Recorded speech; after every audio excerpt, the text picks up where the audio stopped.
القرآن ترتيلا السلام علیکم ورحمۃ اللہ وبرکاتہ۔ پیارے بچوں، بہت ہی اہم اسباق شروع ہیں۔ ہم نے کچھ دینیات میں بھی آپ کو کچھ باتیں بتائی تھی، اور آج جو آیت ہے اس میں بہت ہی زیادہ اہم اور بہت ضروری باتیں ہیں۔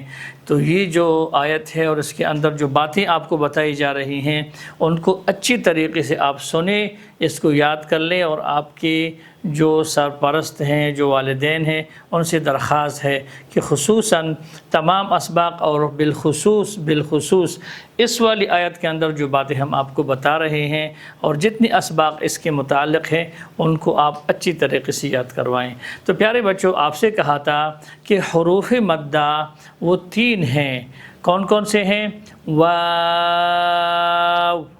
الف، یا۔ حروف مدہ کو مدہ کیوں کہتے ہیں؟ حروف مدہ کو مدہ اس لیے کہتے ہیں کہ ان حروف میں مد ہوتا ہے۔ مد کا معنی کیا ہے؟ مد کا معنی ہے کھینچنا، لمبا کرنا۔ یعنی کسی بھی حرف کے اندر اگر یہ آ جائے تو اس حرف کو واو، الف اور یا کو ہم ایک الف کے برابر کھینچ کے پڑھیں گے، ٹھیک ہے؟ اب مد جو ہے، مد کی 2 قسمیں ہیں۔ مد کی 2 قسمیں ہیں، ایک ہے مد اصلی اور ایک ہے مد فرعی۔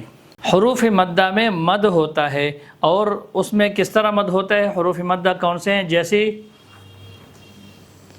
واو،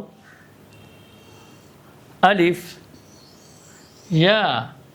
تو پیارے بچوں، واو میں ہم کیسے مد کرتے ہیں، الف میں ہم کیسے مد کرتے ہیں، اور یا میں کیسے مد کرتے ہیں، اس کے لیے ایک ہی لفظ آپ کی آسانی کے لیے میں لکھ دیتا ہوں کہ ایک ہی لفظ کے اندر یہ تینوں حروف آئے ہیں۔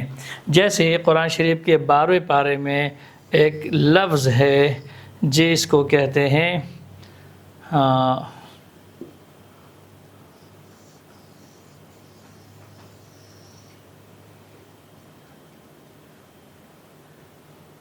نو حی ہا، نو حی ہا۔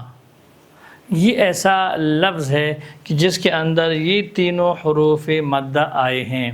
جیسے دیکھیں، نو میں واو آیا ہے، اور حی میں یا آیا ہے، اور ہا میں الف آیا ہے۔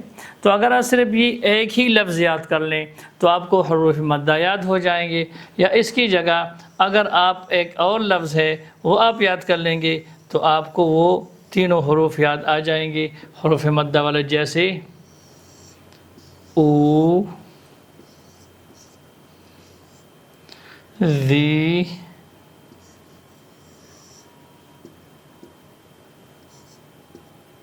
نا۔ اس میں بھی حروف مدہ تینوں آئے ہیں، جیسے واو، الف، یا۔